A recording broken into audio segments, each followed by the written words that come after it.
Hey there everybody, greetings. Pete Pardo here from Comic Book Users. Welcome to another episode of Inside the Cover. Today we're going to continue on looking at a nice little run in the Avengers circa, was this 1975? Yes, 1975. Issue number 141.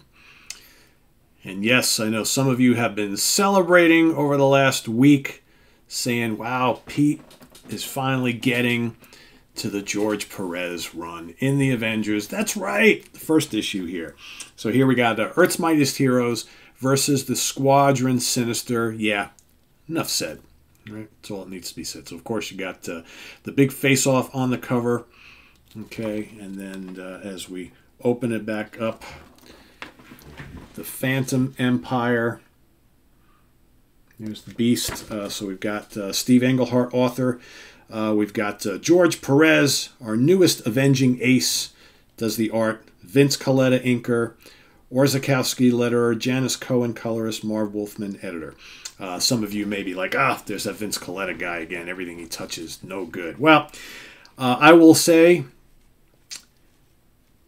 there's better George Perez issues coming up where he's not paired off with Vince Colletta. Vince Colletta works with some artists, or worked with some artists well, others not so good. I think the artwork in here is pretty good, but we would see it get much better after George started working with other inkers. But anyway, this is fun nonetheless. So of course, if you remember the last issue, we had the big Yellow Jacket, right? He was having the issues where he was growing and shrinking. He went into kind of like, a coma, so to speak. And of course, the Vision had to take the serum created by the Beast to get down inside, into his body, and deliver the serum directly to his bloodstream, into the heart. And that cured him. So now, out of the blue now, both Yellow Jacket and the Wasp, who was in the hospital also in a coma after a battle with the Whirlwinds, and the Troll before that, right, impersonating himself, or the Toad impersonating himself as the Watcher. They're both recovered now. We've got the Vision and Scarlet Witch back from their honeymoon.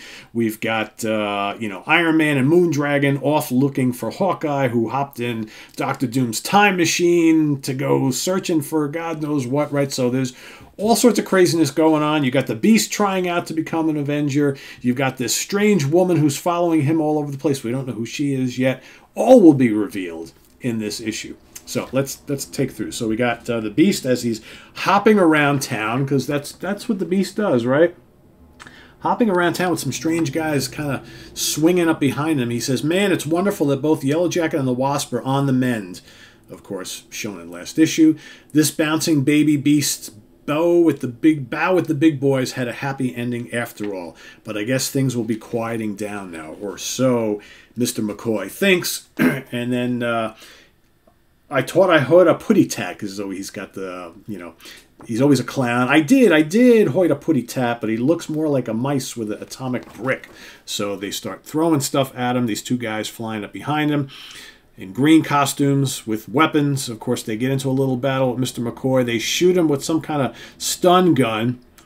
He is kind of knocked for a loop, and they all start ganging up on him. There's more than two, actually. There's a whole bunch of them. And then out of nowhere comes Cap to help out, joins the fray. So then him and Beast is recovering, right? Because, of course, he's a mutant, so he's got this kind of like regenerative cell thing going on. So he's quickly getting better. Him and Cap manage to overtake these dudes, and then, of course, they all run off. So let's see if there's any information here. So Cap says, Captain America's here, soldier. My manic metabolism needed to recover itself, but happy you're here. Don't mind if I give you a hand, though. Be my guest. And then the guys run away, so they start talking. He goes, "No joke, Cap. You're showing up right then got me out of a tight spot. Dare I only assume it was a coincidence?" He goes, "There's very little coincidence in this line of work, as you well know. No, I've been tailing that crew's sergeant. You see, several months back, a friend of mine called the Nomad." Wink, wink. That actually was Cap. When he gave up being Captain America for a little while, he called himself the Nomad. Saved Hugh Jones, president of the Roxxon Oil Company, from Warlord Krang and the Serpent Squad. Back to Captain America 181. At the time, that seemed like all there was to it, but later when the Falcon and I were tearing up Washington searching for the Red Skull, Jones just drove up and told us where to find him as repayment, he said. He refused to tell me how he knew. All he'd say was that he had sources. Captain America 185. I had the Skull on my mind when I put Jones on the back burner, but later at the Skull's hideout, strange troops burst in and massacred his men. Once I gave it some thought, I did some snooping around and Roxxon building and around the Roxxon building and tagged our friend as a probable trooper. Tonight I picked him up some of his pals and go out on the prowl for me, but why? This is the first time you and I have met face to face in years. Heck, we're not even going to be contemporary Avengers. And of course, Cap says, "Did you say Avengers?" Then we cut over to Avengers Mansion, and there's Jarvis, and there is a familiar back of the head lady who we've been seeing the last couple issues. So he answers the door and he goes, "Avengers?" And she says, "Yes, I'm still waiting for them, or at least for the new recruit, the Beast, and I'll keep writing till doomsday if I have to." Jarvis says, "Perhaps it won't take quite that long, miss. I just tuned into the evening news and learned they are at Mercy General Hospital." She's like, "Hospital? The Beast is not hurt, is he?" "I believe it's Yellow Jacket and the Wasp, Miss." "Oh, that's good. I mean, that's bad for the Pims, but good for me." "Oh, I don't know what I mean. Goodbye." And it's Miss, not Ms. And then he goes, "A strange young woman." So cut back to the hospital. You've got, Thor is there, and there are the Pims in bed, recuperating, Wanda and Vision. In comes Captain America and the Beast. Of course, Cap has been kind of like taking time away from the Avengers for a while, so they're all kind of surprised to see him. And he says, "Sorry to interrupt, but the Beast and I are in hot pursuit of a private army. This is Avengers business. Can we talk?" So he pulls, the rest of the gang out to kind of let them know what's going on. Meanwhile, there are the Pims just sharing pleasantries. Then, of course, this strange woman comes into the hospital, and she's looking for the rest of the Avengers, and they've already left. So she's like, "Man, what do I got to do to find? I gotta find the Beast, right?" So here you have then, of course, Iron Man and Moondragon show back up. They come back in the Quinjet, and they have not been able to find Hawkeye as of yet. So then Cap is telling him, "Well, we got this thing going on with these soldiers here, the Roxxon Corporation." Meanwhile, Thor is like, "Well, we've got to go find Hawkeye." So then he makes the decision that he and Moondragon are actually going to go and find Hawkeye and go travel in time. Then, of course, Iron Man and Moondragon have dropped the bombshell that the guy behind all of what's going on there is actually Kang the Conqueror. Okay, this is getting monotonous. Didn't any of you suspect it might happen, says the Vision, that Kang would be behind this?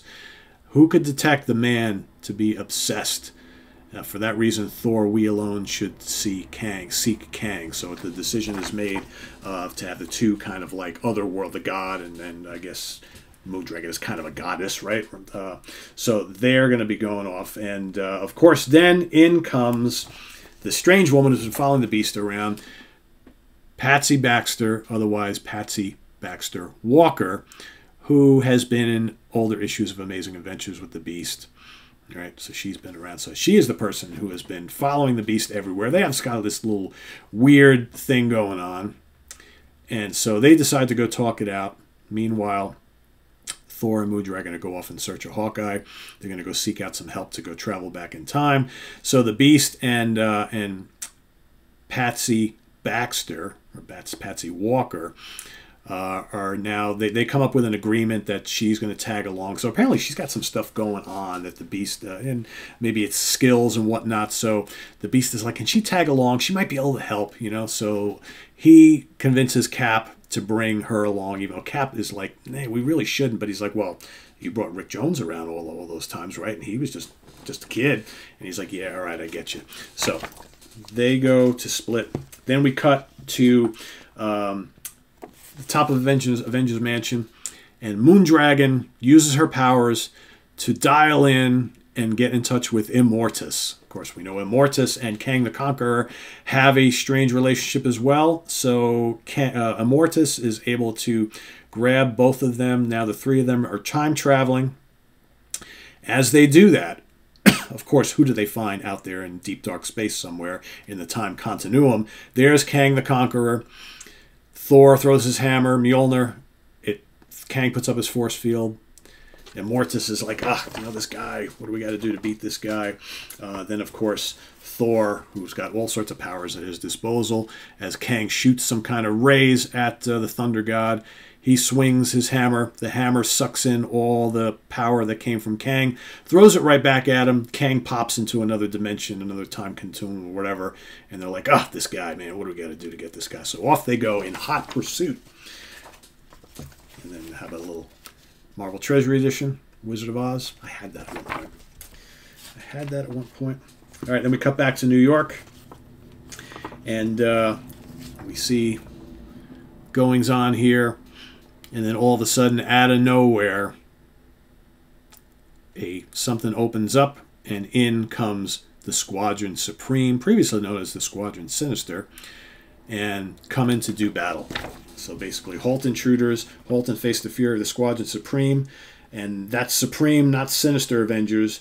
Just so you'll know who creamed you. We first met this team way back in Avengers 85 and 86.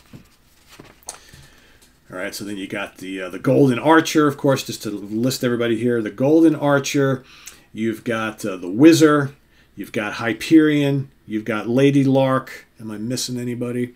And Dr. Spectrum. Okay, and they're all kind of like weird hybrids of existing and previous Avengers heroes from another world, right? From another dimension, an alternate universe.